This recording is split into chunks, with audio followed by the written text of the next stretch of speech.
Hey, good evening. We are live. We tonight's topic is about high debt. If you have a high debt to income ratio and you want to know, can I still purchase a home? There are ways to purchase a home if you have high debt to income ratio, or there are ways to decrease your debt so that you can no longer have a high debt to income ratio and then qualify for a house. So let's talk about debt to income ratio. You'll hear it, see it online. People usually refer to it as DTI, debt to income ratio. Essentially, it is how much money does the borrower bring in on a monthly basis, and how much do he or she have or they have going out on a monthly basis. That's going to calculate your debt to income ratio. So let's take it a little further. It's typically going to be debt that shows on your credit report: car payments, student loan debt, credit card payments, personal loans, um, things that are not included into your debt to income ratio are auto insurance if it's not on your credit, um, utility bills that are not on your credit, um, things as such. So you want to make sure that if you're calculating debt to income ratio or trying to see what your debt to income ratio is, you don't take into consideration those things. Things that may not be on your credit report that are calculated into the debt to income ratio are is if you pay child support. If you pay child support and have a child support payment, that gets counted into your debt to income ratio. It's manually entered because it's debt that you're going to have to pay, typically on a monthly basis. Um, Another thing is a IRS or state tax lien. If you have a payment arrangement for state tax liens or an IRS payment, um, typically those will get counted in if we know that you have those debts. And I say that if we know. Typically, we can't pull up state unless it's an actual lien or a judgment. If it is a federal debt, it's going to show up in one of two spots. It is going to show up if you have a judgment or a lien, and let's say you don't have a judgment or a lien for your tax debt. We run something called CAVERS. CAVERS is a federal system where we're able to pull up things where you owe federal debt, government debt, student loans, IRS payments. If you've been foreclosed on before and your foreclosure period and time is not up, all of those things get counted into your can get counted into your debt to income ratio. So you want to make sure that you're in positioning yourself to come in with the least amount of debt that you can have. I say that I don't want you to think, "Oh, I need to get my debt below a certain point or I don't qualify." That's where reaching out to a lender and finding out what you need to do to qualify will allow for you to understand what your debt to income ratio is, because you don't want to take money and pay down debt that isn't going to help you, right? For instance, I have clients who come to me prior after they've made mistakes. They've taken money and paid off the wrong items, thinking two things: that it decreased their debt to income ratio, and also that it will help increase their credit score. I would listen to the lender. Even though you're listening to this live, and I'm a lender and I'm a licensed professional to help you figure out what your debt to income ratio is, you want to still come and have a one-on-one consultation, whether it's with me or another lender, because each situation for each person is specific to them. You may think you have high debt, but really you don't. You may think you have low debt, but you really do when you sit down. So sitting down with a professional to figure out what your debt to income ratio is. Is it too high? And, will it allow for me to qualify? A huge thing that a lot of people don't count into their debt to income ratio that goes in there are student loan payments. You may not be currently paying anything for your student loans, but at some point you will have to. Right now, it's a government forbearance in place that no one has to pay on federal student loan debt. So right now, no one has a payment unless you decide that's what you want to do. However, if you come to get qualified for a mortgage, there's going to have to be some sort of payment that is calculated into your debt to income ratio. The reason why that's done is because we understand, and FHA, VA, USDA, and conventional finance understand that you're not going to elude that student loan debt for 30 years. There's going to be some sort of payment involved. So they want you to calculate some sort of payment in there so that they can make sure if borrower A has a $500 payment added to their to their debt, can they still purchase this home and still pay us back our money that we have? We don't want the house. We want the payments from the house. We want you to keep the house. So we want to make sure we alleviate any type of risk that we have into your debt to income ratio. So you say, well, how can I lower my debt to income ratio? There's, the first way is to pay down on potential bills, credit cards. So if you have two $1,000 credit card bill balances, one payment is $75 a month, the other one is $50 a month. The average person would probably say, I'm just going to pay them because they both are $1,000 a month, or $1,000 total. That's not the best option, right? The best option is to pay one with the higher payment. Why so? Because we look at everything on a monthly basis.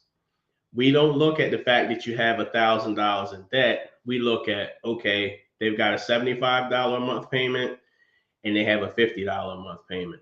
So I would pay off the $75 a month payment first, then I would pay off the $50 a month payment, because obviously if it's $75 and the other one's $50, the $75 is probably has more or higher interest rate. That's one way to take a look at it. The other thing is to potentially refinance your car. If when you started your journey on purchasing a car and you had you had a low credit score and you have a high interest rate, I would look at refinancing my car to try to get a lower interest rate, which could potentially get you a lower payment.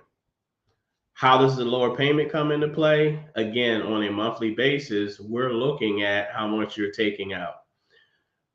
The caveat to that is you may extend the period of time that you're going to pay off on the car, right? Because you're refinancing it, but you're lowering the payment. So what you want to figure out is it more important for me to buy a house? And by getting the house that I want or qualifying for a house, I need to have a lower payment. So I'll refinance, or are you willing to settle? Meaning that you don't want to pay, you don't mind paying the higher payment and you don't mind taking less of a house because you don't want to extend your payments. A lot of times I see where a borrower has multiple vehicles in their name. Sometimes that vehicle is in their name, but it doesn't belong to them. So you could have a parent who has a car in their name for one of their kids. There's a way around counting that payment into your debt to income ratio. So what you could potentially do is, if your child is paying the payments for that vehicle and he or she has been paying the payments on time out of an account that belongs to them and not your name on it, directly to whoever has the title or you make the payments to for that vehicle for 12 months. As long as we can get proof, we don't have to count that debt against you. So that's a way to lower your debt to income ratio. It shows on your credit report that you have two $600 car payments. One is for a child, and you don't make the payments, you just have your name on it. As long as we can get proof that you don't make the payments, that the payments have been being made for 12 months on time, we can get around using that into your debt to income. So that's how we can get around the debt to income ratio issue in terms of having a car on there. If it's multiple cars, you can do the same thing. Just figuring out how to get around it. So you want to posture yourself or position yourself in a way to where you're able to lower your debt to income ratio. Sometimes if you're in the process, let's say you have been getting payments from your child and you've been making the payments directly on the car. Another trick, well, not trick, another way or strategy would be to see if they could now finance that car in their name. Because if they can finance that car in their name, then you no longer have that debt on your credit. So that's a way to kind of alleviate your debt to income ratio, or paying, getting down to less debt. So for you guys who are listening in, or if you do me a huge favor, if you're new to the channel, give me a thumbs up on this video, and it'll definitely help push my video out. And also subscribe to our channel and hit notifications. Get notified. My goal is to go live every Thursday from 7 to 8. From 7 to 8, I want to come on and bring value in educating you on the homeownership process, and on some things finances, right? This is still a financial decision, so I'm helping you in terms of finances. If you can do me a huge favor and share my channel with friends or family who you think are looking to purchase a home, that'll be very helpful to us as well. We're talking about debt to income ratio, what the debt to income ratio is. You'll hear it during the process of home ownership as DTI. Your DTI is too high. Again, to kind of recap, debt to income ratio, when we look at debt to income ratio from a lender standpoint, we're looking at your currently monthly debt that you have that typically reports on your credit report. There's a few items that don't show on your credit report that we have to calculate in if you have them: child support, tax liens, right? There's two types of debt. When you talk to your lender, there's two types of debt to income ratio. There's a front end.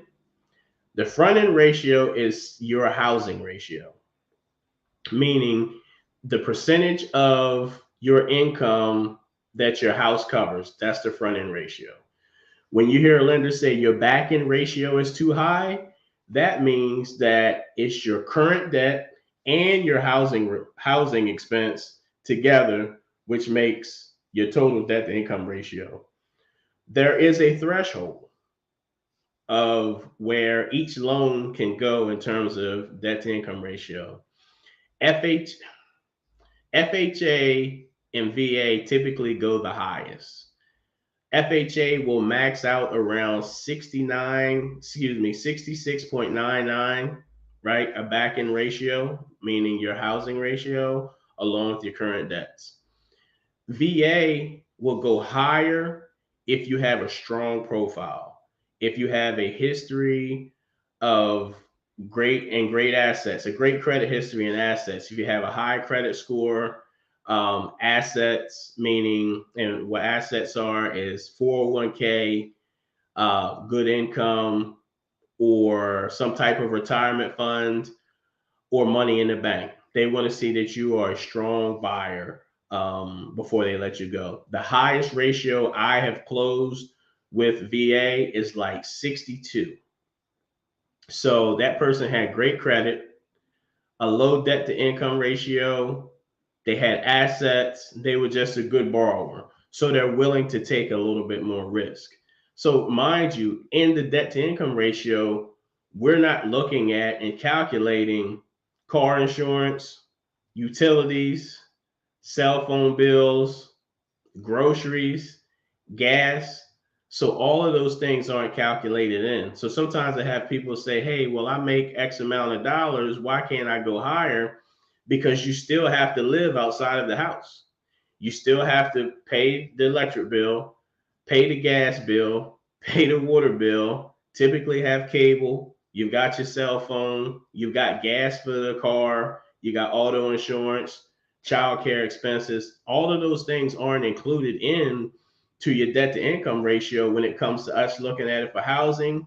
However, they're still a part of your debt. So we can't, if you make $10,000 a month, we can't allow for your total debt to income ratio go to $10,000, because then you've got to live outside of your debt to income. I mean, you got to live outside of your house, housing expenses. Another way to lower your debt to income ratio so you qualify is to see if you can get someone to go on a loan with you, typically known as a co-borrower, right? A co-borrower goes on the loan and they help alleviate some of that debt. What I mean by that is, if you have high debt, but your wife or husband or spouse has low debt and a decent income and score, that will help off balance what you qualify for, right? It'll help lower your debt to income ratio. What you do have to understand with a co-borrower is they have the same responsibility as you do as the borrower. If you're late, they're late. If you're on time, they're on time. It's not like a car and they call it a co-signer. Contrary to what people believe, if you co-sign for somebody and they're late, you're late. If they're on time, you're on time. So just because you sign your name as the second person has no bearing on your responsibility for that vehicle or for the house. If you sign the same documents they are, saying I'm responsible for 123 Main Street, you're responsible for 123 Main Street. If they foreclose on the house, that's a foreclosure on you. So be mindful with who you jump on a loan with as a co-borrower, and be mindful who you get as a co-borrower. Them going on as a co-borrower, if they've never purchased a home, they co-borrow with you, they do now own a home.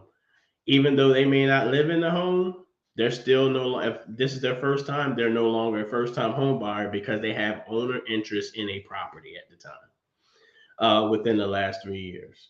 So for you guys that's joining, do me a huge favor, hit the subscribe button.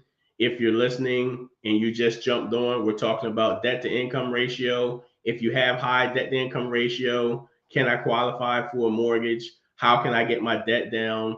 What are some things that lenders look at in terms of the debt to income ratio, or what can you do to lower your debt to income ratio?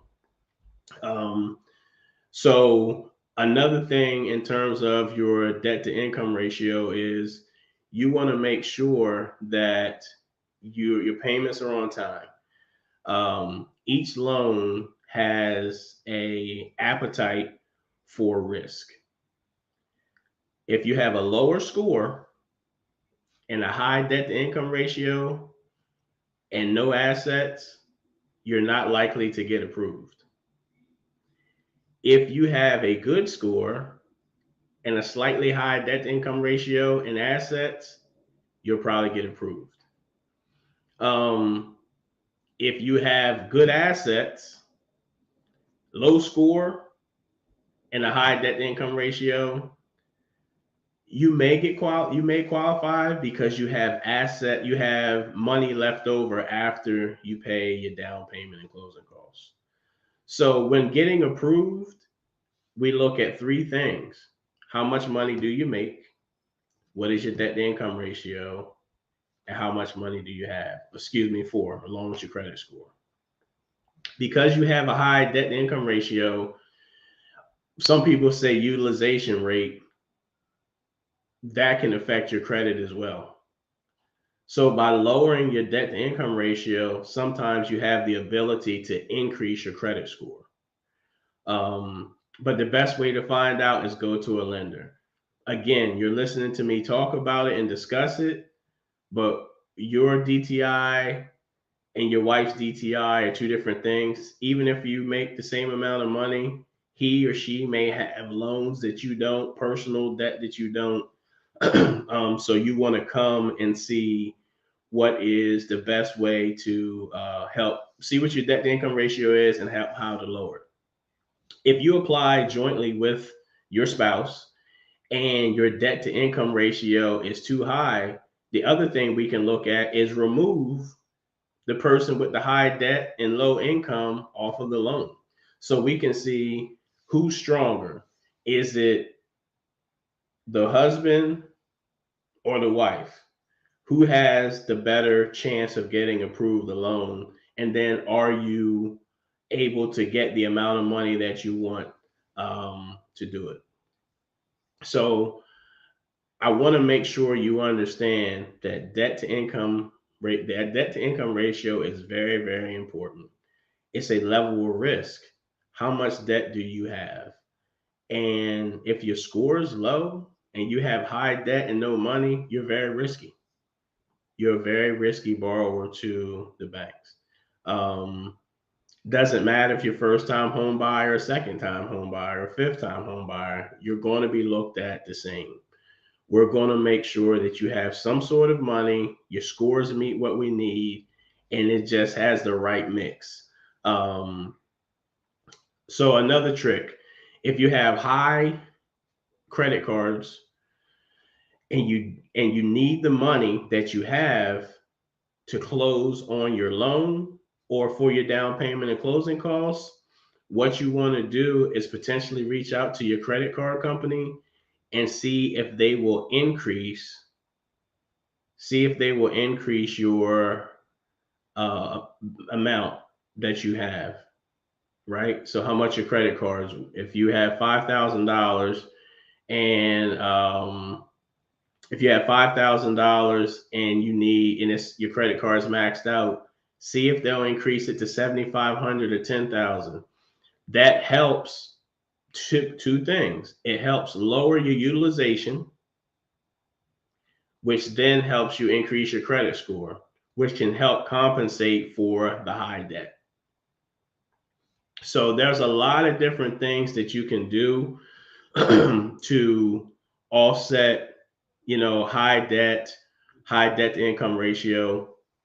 And to be truthful, and I haven't mentioned it yet, sometimes you just got to pay down your debt. It's going to take time. Whether it's yours or not, you're going to have to pay down debt. That's essentially what it's going to be. Sometimes you just have to pay, and it just takes time.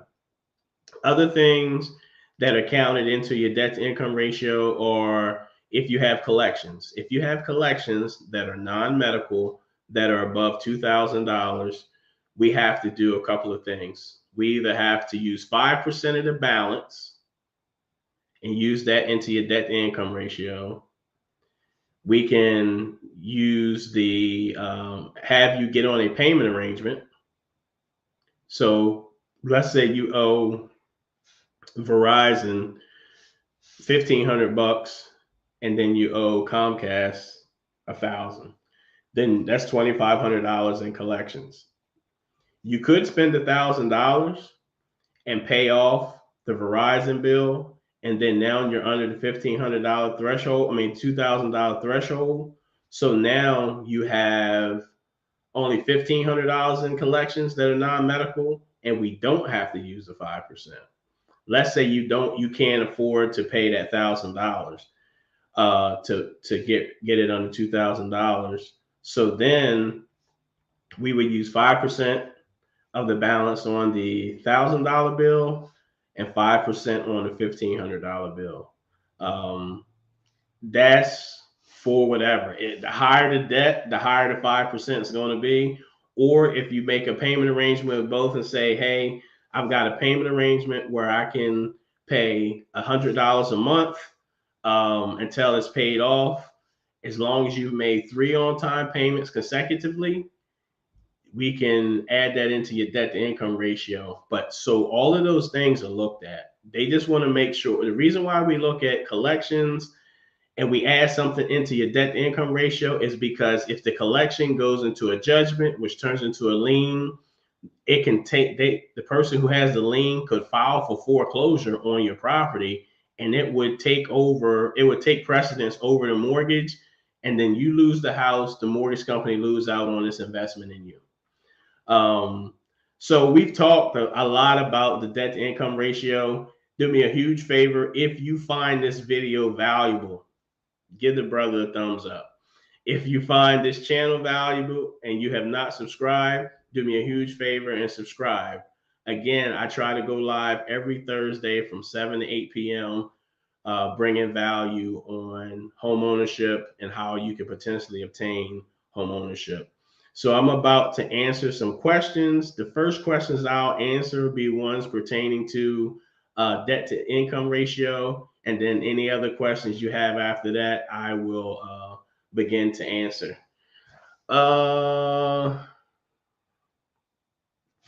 Can you discuss USDA's construction to perm DTI and how are student loans calculated currently? That's a good question, Spiritual Empress. So with USDA, they're the most conservative when it comes to debt to income ratio. The front end ratio cannot exceed 29%. The back end ratio cannot exceed 41%.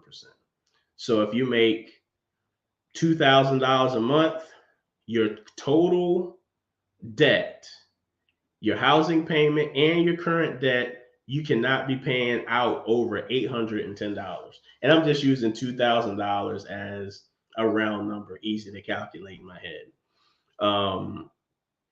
If you have student loans, it depends upon which type of payment plan you have.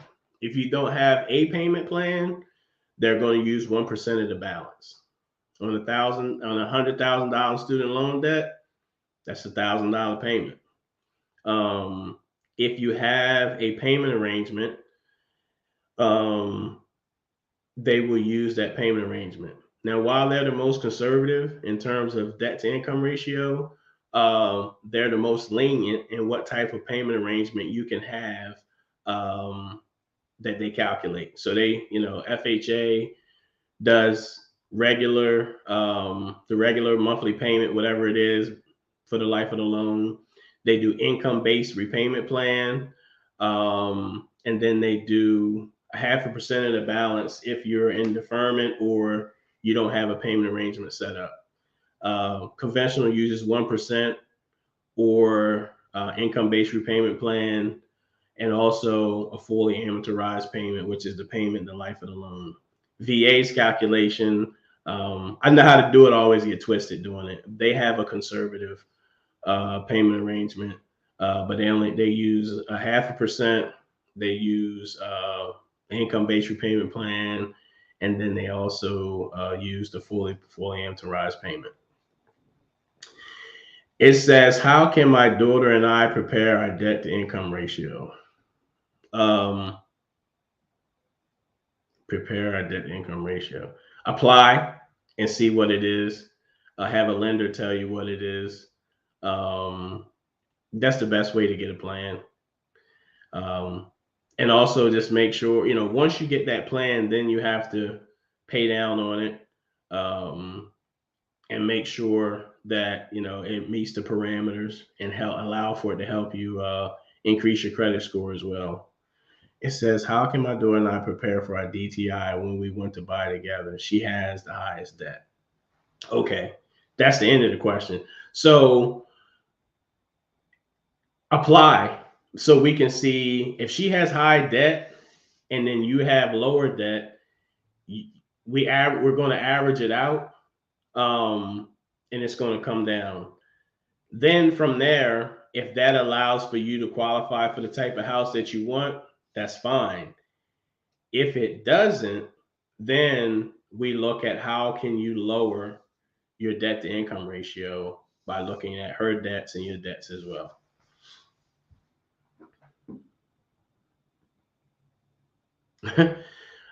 Third degree burn says low score, no DTI, no assets. How about that?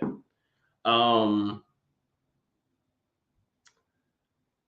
the low score, no DTI, and assets. So you're going to need some type of money. Even if you get down payment assistance and it pays the down payment, you're going to need closing costs.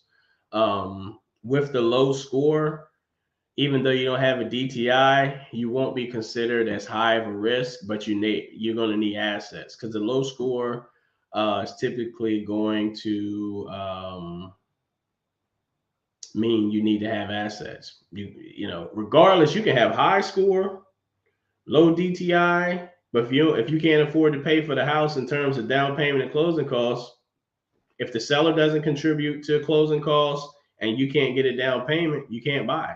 You're still, that's the assets is a part of the process. You have to have some type of money. Hopefully that answers your question, third degree burn. That's a good question, though. I didn't go over that scenario.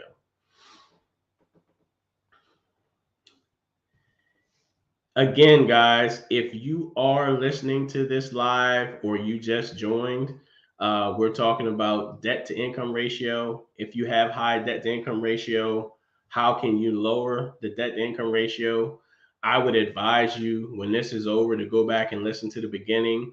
I gave a lot of, I think, great tips on how to lower your debt to income ratio, different scenarios about how your debt to income ratio is looked at, and most importantly, how you can increase your odds of purchasing a home by lowering your debt to income ratio. All right. Do we have any other questions? Let me see. All right. Derek Weaver says, "What happens to money in escrow? What happens to money in escrow account after the sale of a home? Does it get refunded?" What happens is if you're closing on your home and you put down a deposit in escrow of $5,000, that money is credited to you as a part of the funds that you have to bring. So initially, if you had to bring $20,000 to close on your home and you put a $5,000 deposit down, when you come to closing, that $5,000 will be sent to the attorney's office and you'll bring the additional $15,000. So it gets refunded to, it gets credited to you. You don't get it back after closing unless you're in a situation where there was cash left over. Only scenario I know of outside of an investment property is USDA when you get a check back at the closing table. Hopefully that answers your question, Derek. Belinda, it says, does it harm your ability to qualify if you use money from your 401k to pay down debt? There's still money left to sit in the bank and cover closing costs, but it comes from the borrower from borrowing against the 401k. That is a great question. No, it does not affect you. So if you do a loan from your 401k instead of withdrawing from your 401k, we don't calculate that loan from your 401k as a debt into your debt to income ratio. That is a great question. Typically, you can use your 401k for a housing event to purchase your home. What you want to do in advance is to reach out to your 401k, whoever is in charge of 401k, and ask them when you can use it and what type of penalties you may have if you use it, and ask them if you can use it for a housing event. Hopefully that answers your question.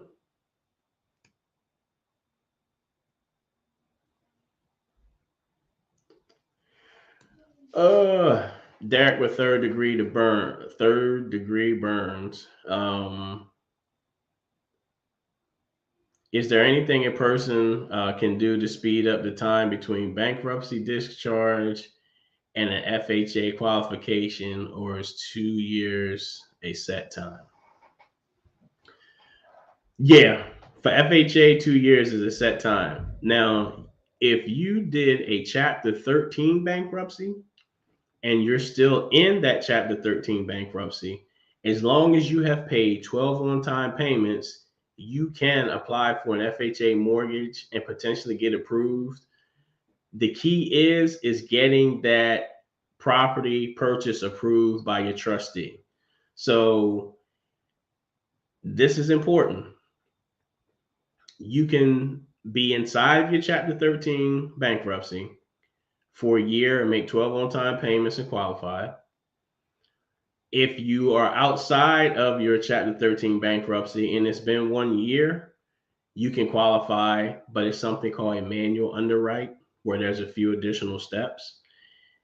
Then, after 2 years from the Chapter 13 bankruptcy, you can qualify for AUS approval because it's been 2 years since you have been discharged from your bankruptcy. Chapter 7 is 2 years. It's no way to speed it up. The reason why is the difference. Chapter 7, you alleviate all of your debt. So that's kind of like a penalization, right? Chapter 13, you're paying back your debtors. So they say, okay, they're paying them back. So we can still lend to them. We just won't lend as much because they have that additional payment. Hopefully that answers your question.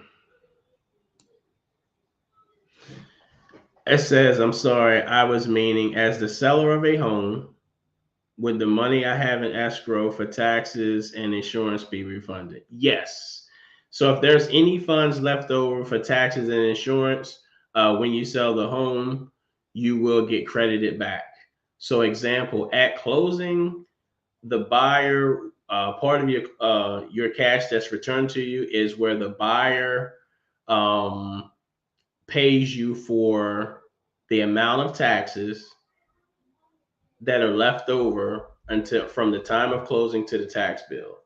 Your homeowner's insurance, when that happens, you just call after you sell. You call after you sell, and then you just tell them, "Hey, I no longer own 123 Main Street. I closed on May the 5th, 2023," and then they'll reimburse you for the difference of what's left over. Hopefully that answers your question.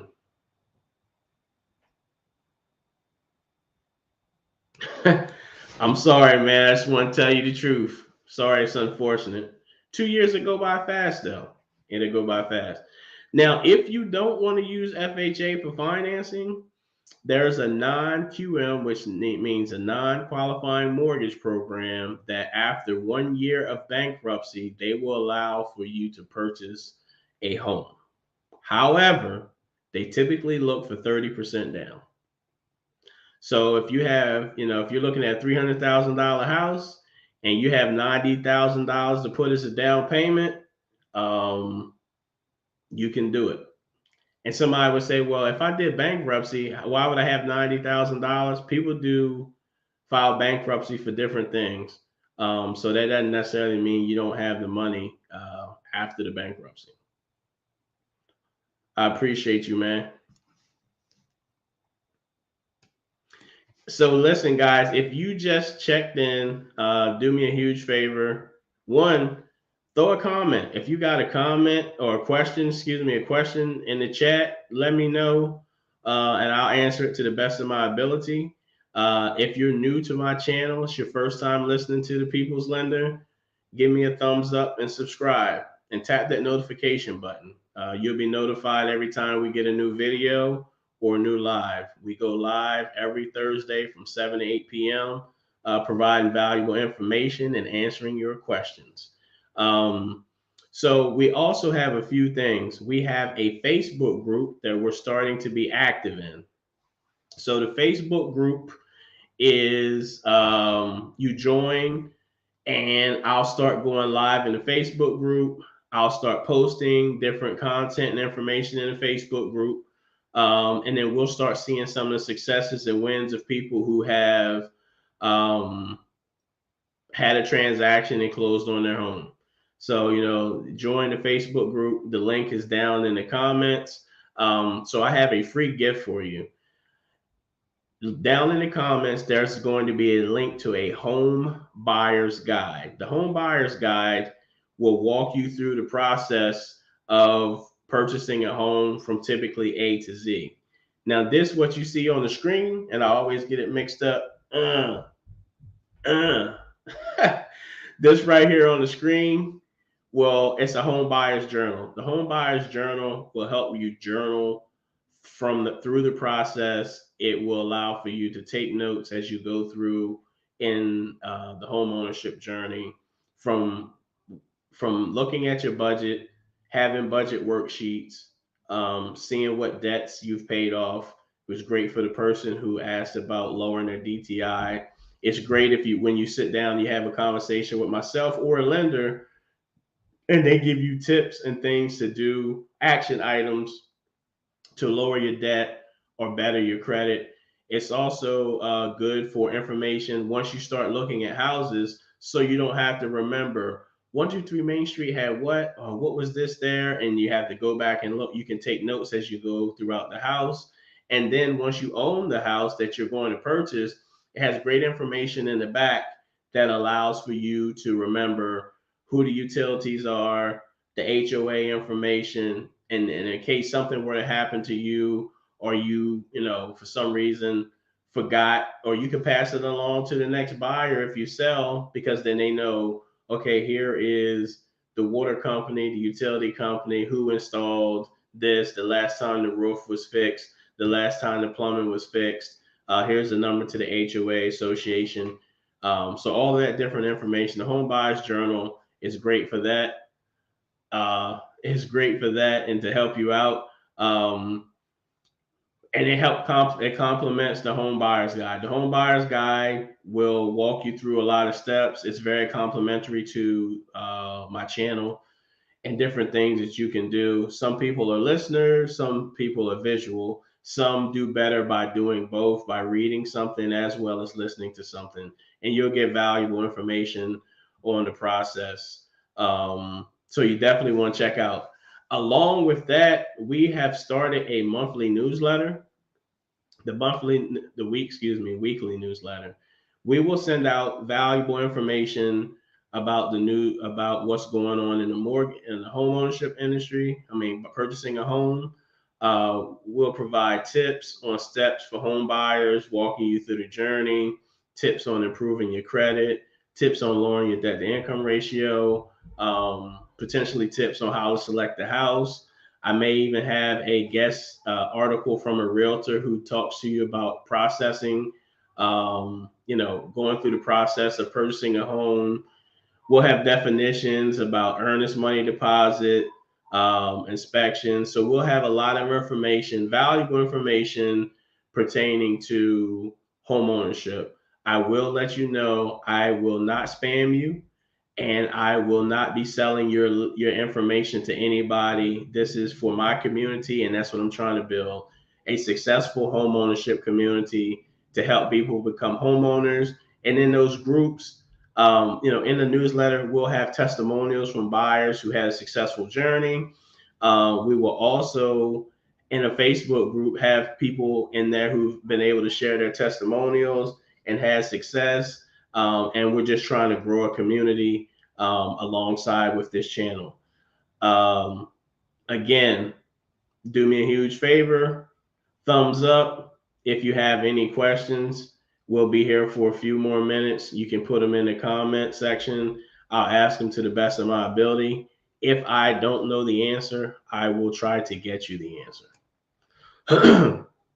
If you're just joining the live, we're talking about high debt to income ratio, how you can lower your debt to income ratio. And in the very beginning, we talked about different tactics that you can utilize to lower your debt to income ratio. Very important information up front. I break down what the debt to income ratio is. We use the acronym DTI. That's what you'll hear about it. And then I explain what a front end ratio is as well as a back end ratio. Belinda, does a defaulted student loan affect conventional loan approval or FHA only? Also, if a repayment plan, do you have to wait until you make 9 payments before qualifying for either loan? Let's take the first part. If we see that the student loan is defaulted, then yes, it's going to affect your ability to qualify for conventional financing. You well, it's going to determine the status of it, because you could have defaulted 5 years ago and got it back into good standings. In terms of FHA, yeah, it's going to affect it because it's the government owned loan. Like it's their brother. Their brother is FHA, and the other brother is student loans, right? So they want to make sure that you can pay both. If you do a rehabilitation plan, that's what the 9-month plan is, then that gets you back into good standings. If I'm not mistaken, during this time where we're in forbearance, you should reach out to your student loan servicer and see. I think everybody gets an automatic restart without having to go to the rehabilitation plan. Double check and see if they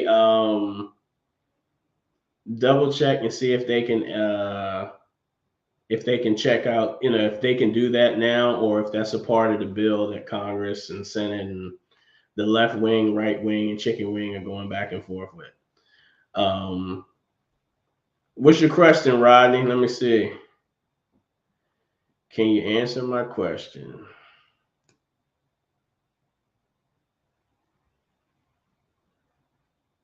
What if the collections are 3 years or more in New York statute? Is the New York statute a limitation? Depends on how it reports on your credit report. That's the key. Like if it's no longer showing on your credit report, or if it shows as paid off or charged off, then it's not going to affect you. If it's still showing and say in collection and you owe X amount of dollars, it could potentially affect you. So then we need to select one of those options I mentioned earlier, whether it's a payment, 5% of the balance, or paying it off. Hopefully that answers your question, my friend. Wow, if I wanted to purchase a car, it would be no problem. Mm, it would be a problem because then let's say you pick up a $500 car payment. That's $500 less house you can purchase because it's added into your debt to income ratio. If you don't have any debt and you want to pick up a purchase a $500 car, you could, or you could wait till after you purchase the home. It's always easier to get the vehicle or the thing after you purchase a home, but it's not always easy to get that item, before you purchase this home and then try to get the home, because it affects your debt to income ratio. Yes, I think it's the Fresh Start program. I got a letter. So yeah, you should be good, Belinda. If you have the letter and they've changed the status of it, sometimes you have to wait for them to report it to the credit agencies. But you should be able to rock and roll if you got a fresh start. Antonio, owe $1,000 in back taxes, not able to get IRS payment plan. Can I pay it outright? Will it affect my ability to get a loan? So you could pay it at closing. I would get something from the IRS saying that you have $1,000 tax bill, bring it to closing, and allow for the attorney's office to pay that off for you. It should not affect your ability to purchase if you're going to pay it outright. What is the typical amount of an earnest money deposit? I've seen as low as $500. And then I've seen higher, I've seen higher. Typically, it could be 1,000, or it could be 1% of the sales price. So if the sales price is $300,000, the seller may ask for a $3,000 deposit. That's a part of negotiations. Typically, if you're in a multi-offer situation, a higher earnest money deposit means you're a little bit more serious than someone else, or they may request highest and best. So highest and best, you may offer 250, the other person may offer 260. They put down $1,000 earnest money, and you might put down five because your amount that you offer is lower, but the amount that you gave in terms of earnest money could help you win the bid. So it's not always final price. It's also other terms in there. You could 250, $5,000 deposit, close in 15 days, which may win over 260, $1,000 deposit, close in 30 days. Just depends on the seller.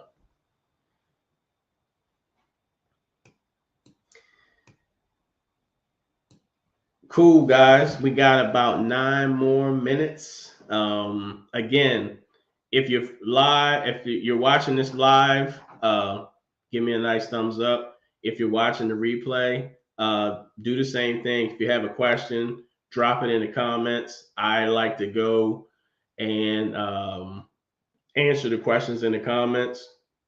If you have a question that you don't want to ask on live, you don't want to put in the comments, and this, pertains to you, I would reach out. The Calendly link is below. Set an appointment with me, or shoot me an email so you can get on my schedule so we can discuss what it is to help you move to home ownership.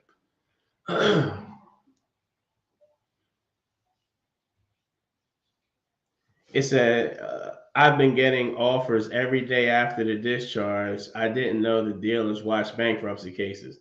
Yeah, bro, or third degree burns. They look because if you file bankruptcy, you don't have any debt. No debt that shows on your credit. So yes, you file bankruptcy, but you're less of a risk. And they also know that you need to reestablish credit. Now, understand, the interest rate isn't going to be the cheapest, right? But it is going to allow for you to reestablish credit.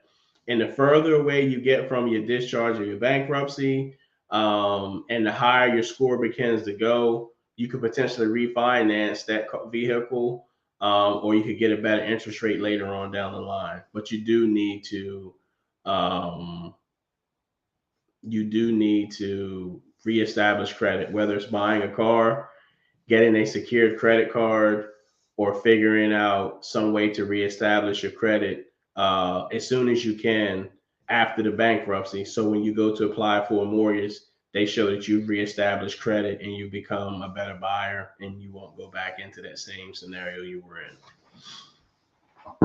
Random user. If you sign an intent to proceed with a lender, does that bind you to choosing them as it states? Simply your intent, meaning can you change your mind if another lender offer better terms? Yep, you can. I mean, you can switch. You can switch. Let me say something, and I might lose followers, but I'm going to say it anyway. I understand that when you're in the process of purchasing a home or purchasing something, you want to get the best rates and terms possible, right? What's in it for me, right? However, if you've been working with a lender and they've done everything to help you go from non-home ownership to a homeowner, and you leave them, I find that selfish. Because without that person, you wouldn't be in that position. And I'm going to be honest, transparent. I've had that happen to me. and a person go to a company that offered a lower rate, but guess what happened? They came back to me, because lower rate doesn't always mean you know what you're talking about. You get what you pay for. So if you know that you don't want to go with a lender, just be upfront with them and let them know, hey, I'm shopping you, or I am, I'm looking for this. I'm looking for the best rate and the best service. Or typically people look for the best rate. Now, with that being said, I also hear buyers come back or talk to me and say, hey, this lender didn't provide me all this information, because they don't know if you're going to be loyal. Lenders don't want to waste their time with people that aren't going to be loyal to them, by getting information to better themselves, but then go to somebody who give them a better price, right? But at the same time, realtors don't either. Realtors aren't going to. I have realtors tell me that buyers call them because their realtor's on vacation and want to see a house, and then they want to go back to that realtor to write the offer. Like, realtors don't get paid to show houses. They get paid to sell houses. So just be mindful. Be mindful. Imagine you going to work and you doing all the work, and somebody else gets your paycheck. Same difference. Hopefully you guys understand and know it's coming up from a heart of concern, because the other thing is, I get people come to me and say, hey, I'm not getting the information that I need from a realtor and a lender because they can tell that you may not be loyal. So they don't want to waste their time with somebody that's going to waste their time. Sometimes you just can't do the deal. I'll look at terms and conditions that another lender gave you, and I'll be upfront and say, hey, I can't beat those things. You might want to go ahead and go with them. Now, if they don't know what they're doing to get the deal done, then hey, come to me. But for the most part, you want to make sure you're going to show some loyalty as well, and not just use a lender or a realtor to do one thing for you with knowing you have the intent to go somewhere else.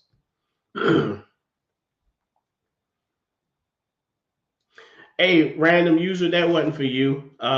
It was just your question spurred something that I want to say on the live, and just kind of give you guys, it's to protect other lenders and realtors, but it's also to let you guys know that they can tell when you're shopping around or not being loyal to them, and you're not going to get the level of service or commitment from them because they don't feel like they have a commitment from you.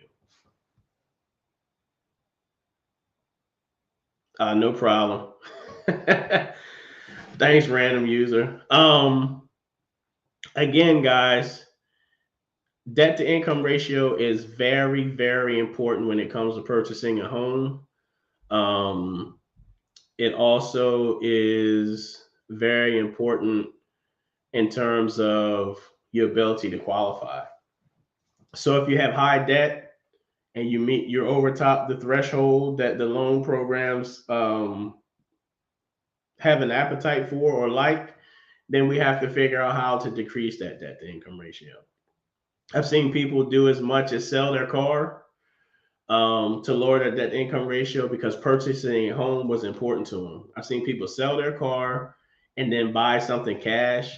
I've seen people, I had one client who needed a car, but because she didn't want to lose the opportunity to purchase a home, she took the bus to work until after she purchased her home. It just depends on whether you want to, how bad do you want it. And then I've had people who've been in the process, pre-approved, under contract, went out, purchased a whip, and that's what they live in. They don't live in it, but they could no longer purchase the house because they created more debt. So you cannot buy a car. I don't advise you to buy a car until after you've closed on your home. After you close, don't co-sign, don't get any new credit cards, don't try to get any small loans. Anything that you're going to try to do to improve your circumstances, talk to your lender before you do it so he or she can advise you whether it's a good idea or you need to wait. With that being said, guys, it's 8 o'clock. It's been real. Again, if you're listening to the replay, make sure you listen all the way from the front. Give me a thumbs up. Hit the subscribe button. Look down in the chat. You can join my Facebook group. You can buy my home buyer's journal. You can get on the mailing list by subscribing and getting a free copy of the home buyer's guide. I'm here for you. If you guys have any additional questions, you can contact me below. Do me a favor, family. If you email me and you text me, just text me on one number. Because one, I don't know who you are. So if you text me on two numbers and then you email me, it could get confusing. I know you're trying to reach me. I will respond. I'm human. Sometimes it takes a little longer than expected. However, before you decide not to work with me, just reach back out and say, hey, I'm following up. And I definitely appreciate that. Charge it to my head, not to my heart, guys, because I want to definitely help you guys get into a home. It's been real. I appreciate you, random user. I appreciate you, third degree burns. I'm Kevin Jefferson, the People's Lender. Have a great night.